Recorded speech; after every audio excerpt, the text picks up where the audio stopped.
Hello everybody, my name is Twotris and today I wanted to talk to you about Kurt Cobain and Elliott Smith, two artists from the Pacific Northwest, inspired by the Beatles, who lived 100 miles from one another, who also never met each other in their lifetime despite being contemporaries. Kurt Cobain was one of the most famous rock stars to ever graze the surface of the earth, while Elliott Smith is a bit more of an indie artist that only true music nerds know about. And the reason I wanted to talk about them today is because of their amazing similarities and how they've kind of inspired me over the course of my music career. Kurt Cobain is very famous, obviously, for Smells Like Teen Spirit, the one that goes... You probably already heard that song a million times on the radio when your Gen X dad was listening to it in the kitchen while making like a steak or something. But the other guy, Elliott Smith, is most famous for a song called Between the Bars. And Between the Bars, very sad song, kind of starts like...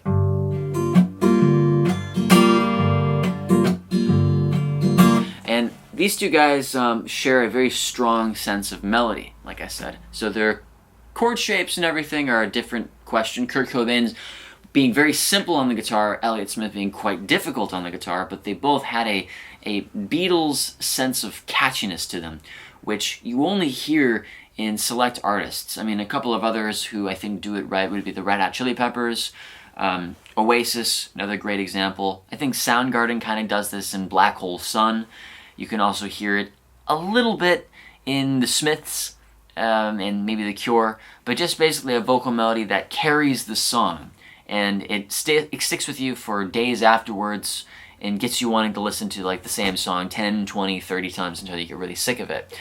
Kurt Cobain was really good at that with, like I said, Smells Like Teen Spirit. So if, the one that goes, load up on guns, bring your friends, it's fun to lose and to pretend. And you hear that, and you're like, wow, yeah, that's got a nice little catchiness to it. And Elliott Smith also has a crazy catchiness to his song. So that Between the Bars song goes, drink up, baby, stay up all night with the things you could do. You won't, but you might. The potential you'll see. And he goes, do do do do do. Promises you'll only make. And the vocals, like I said, it's like a wave, and you're riding it, and it never really hits a wall. It's a smooth flow, and you want to stick on it the entire time because it makes you feel like Leonardo DiCaprio at the head of the Titanic. You're like, I'm king of the world, as this thing is treading the earth, treading the abstract musical sphere. And both artists are really, really good at that. Kurt, Elliott, both good with melody, but they never met in person. It wasn't until I think Mary Lou Lord, who happened to be an ex-girlfriend of Kurt Cobain and a friend of Elliott Smith, who finally said something to the effect of, if only Kurt Cobain had held on just a little bit longer, he probably would have met Elliott Smith, and the two of them would have gone on to make some really amazing collaboration, because they were, again, geographically very close and had a very similar sense of melody. But Kurt Cobain died on April 8th, 1994, and Elliott Smith's first album, Roman Candle, I believe, came out in the summer of that same year. So like maybe 3 or 4 months after Kurt Cobain ended his life, Elliott Smith was just starting his solo career after failing to really get anywhere with his band Heat Miser. Another great band, don't get me wrong, but with the release of Mike City Sons, I believe it was in 1996, I think Elliott Smith finally realized that he didn't really want to do that anymore. He didn't really like being in a band setting, and went full acoustic and finally found his sound. But if Kurt Cobain had just lasted a few more years, Kurt probably would have sought Elliott, and at the very least they might have toured together. And if you listen to their music, you'll kind of see why. Kurt Cobain and Elliott Smith are a little bit different only in the way that they approach, I think, chords. So Elliott was a trained musician. His mother was a music teacher, whereas Kurt Cobain, I believe he had musicians in his family, but I don't think that they were trained anywhere near to the degree that Elliott Smith's mother was, because you could see clips of Elliott's playing old classical music on piano just by a quick YouTube search. I can't remember the name on the top of my head, but if I give you like an example of like what Kurt Cobain was writing on the guitar with his chords, if Kurt Cobain used full chords on the guitar, he's usually like the basic things that a guitarist would learn in the first week, and he just kind of went with it. And it's still great. You can be innovative with very few chords, but Kurt Cobain's famous song, like About a Girl, just goes from an E minor to a G.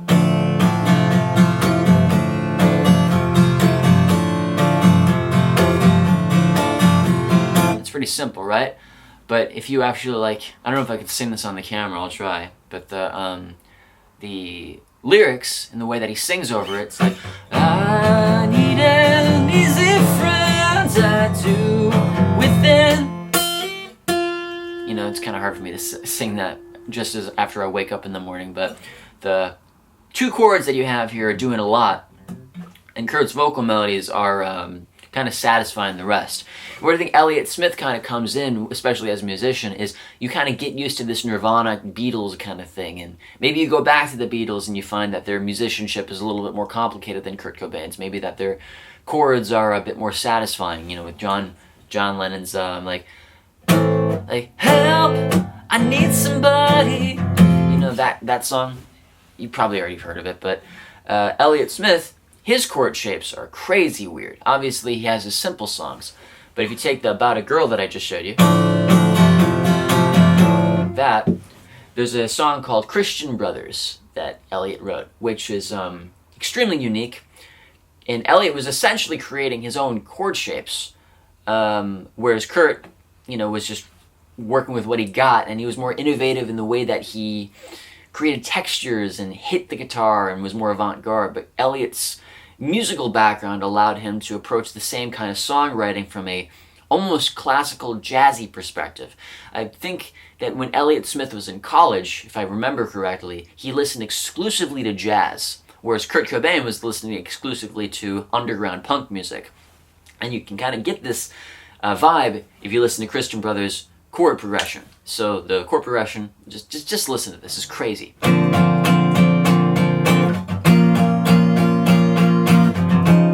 There we go. Yeah. Do you hear how complex that is? 2 chords, 3 chords, and then 4 chords. And like when he does something like I don't even know what that is, but there's so much tension in this thing. You're like, it's like breathing. Like your nervous system is like, this chord is so tense. Where are we going? And then you finally resolve it on the, traditionally on a guitar, this would be in E flat major.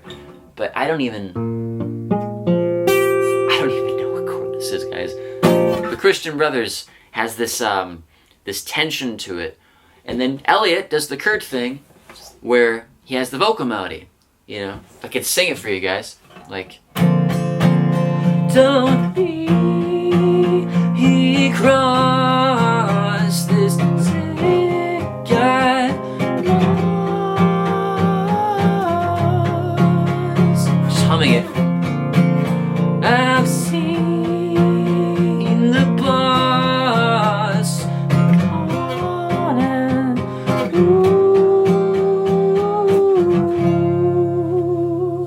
and the chords, it's just like wow, bone-chilling, fucking bone-chilling. And still Kurt's doing the cute thing. Oh, there we go. It's ring light just dropped. But Kurt's doing his cute little melody, and I don't want to call it cute condescendingly. It's still amazing.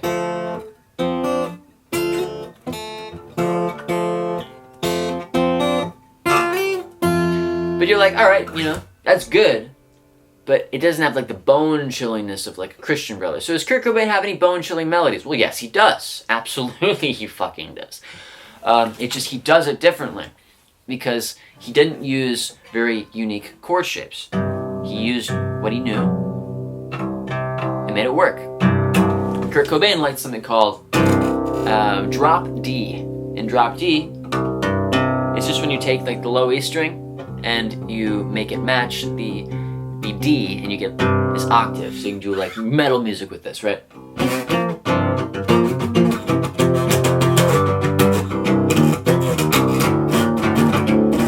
I don't even know, like, you're not gonna play like a metal song for you on an acoustic guitar. I'm not a metal guitarist. But he had a famous song called Heart-Shaped Box, and he had another famous song called All Apologies, but I'll play Heart-Shaped Box for you. Good. It's really simple.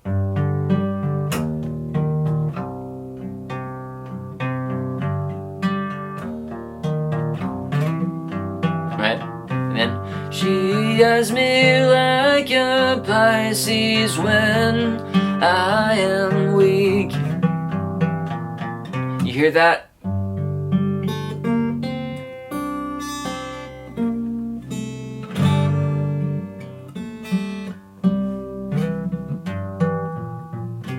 And the way that that song sounds is, you know, it's relaxing, and it's got that, like, what is it?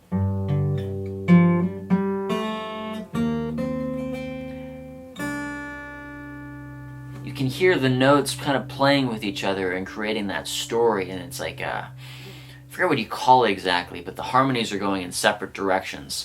And Kurt Cobain did that very naturally with just, you know, those two very simple notes, whereas Elliott Smith is like, and then,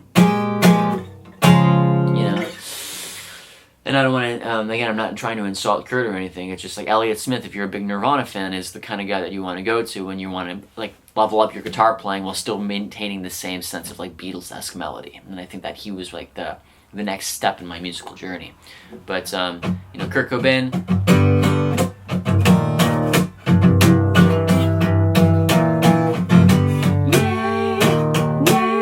I've got a new complaint, forever in debt to your price, the supplies. You know, nice little bit to it. But Elliott Smith, this is where it gets even crazier, guys.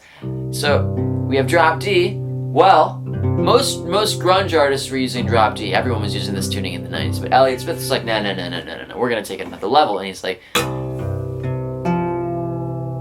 he takes the G string and he turns it to an F sharp, right? And then he writes a song called Clementine, and it goes,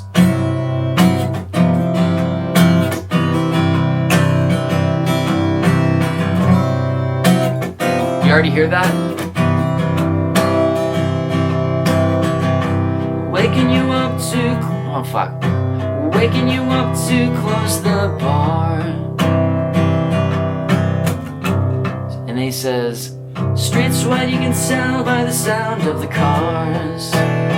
So already he's like, you know, has this nice warm major tone that you wouldn't have with the drop D. If you played the drop D open like this, wouldn't have sounded like much. But now, just by that one note change, you can hear that major third right there kind of comforting the note. And it sounds a little bit more, what's the right word for it? A little more warm than Heart-Shaped Box. And Elliott is trying all these funky chord shapes, right? So, what is it?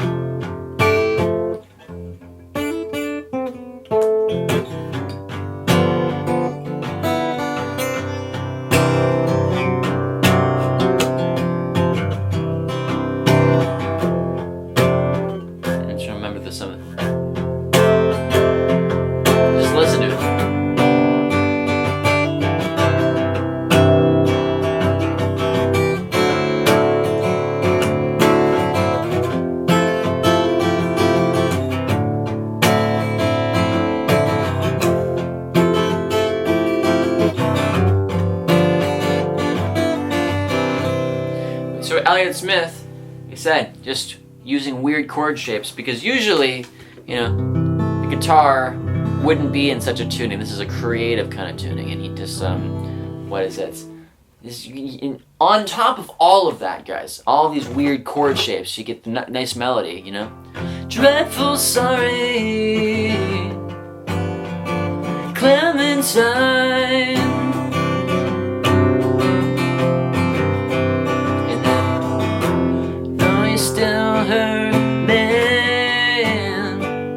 been a long way gone. Maybe the whole thing was wrong.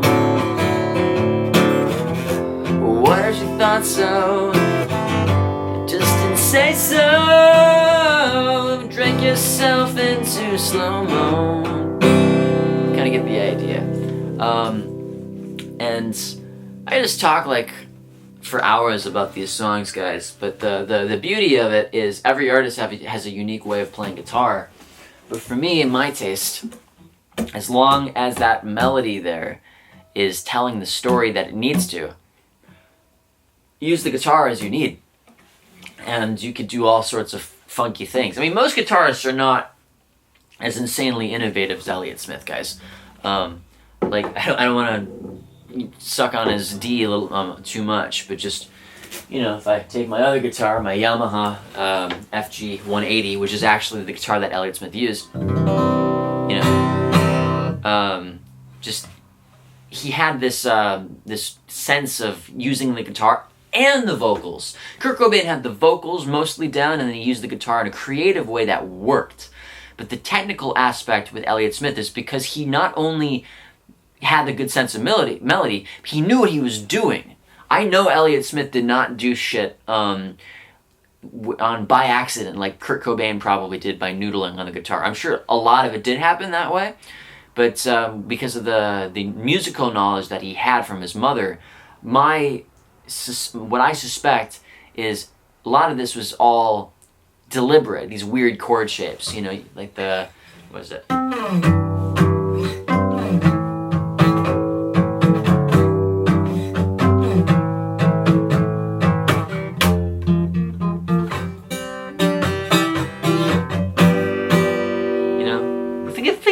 What is this?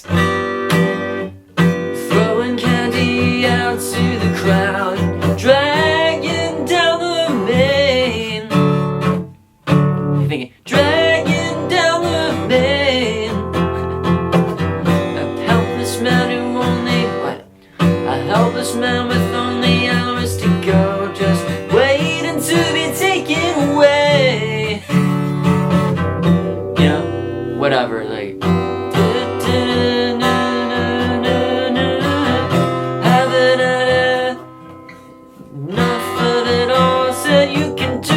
What is it?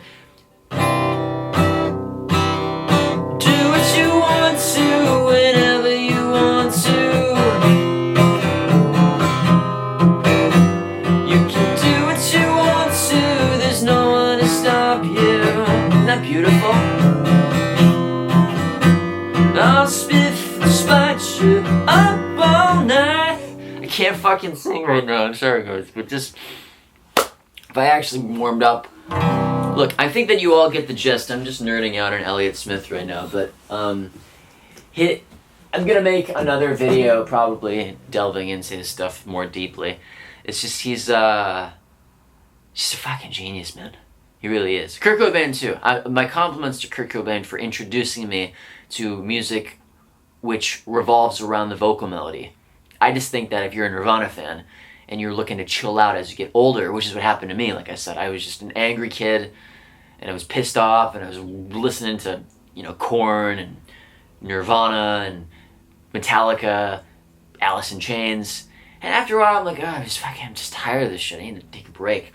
And Elliott Smith came there like in the middle of nowhere, and obviously Nick Drake too, Bob Dylan, the Beatles, we'll make other videos about that. He came at the perfect time, and the melodiousness just grabbed me in. Like I fell into a rabbit hole almost. So if you want to experience some kick-ass music yourself, guys, I highly recommend some Elliott stuff. And I know that I wasn't perfect in this video with the way I introduced the guitar stuff, but oh, there's my alarm too. Well, now the audio stopped, so I have to end the video. So peace out. Cheers.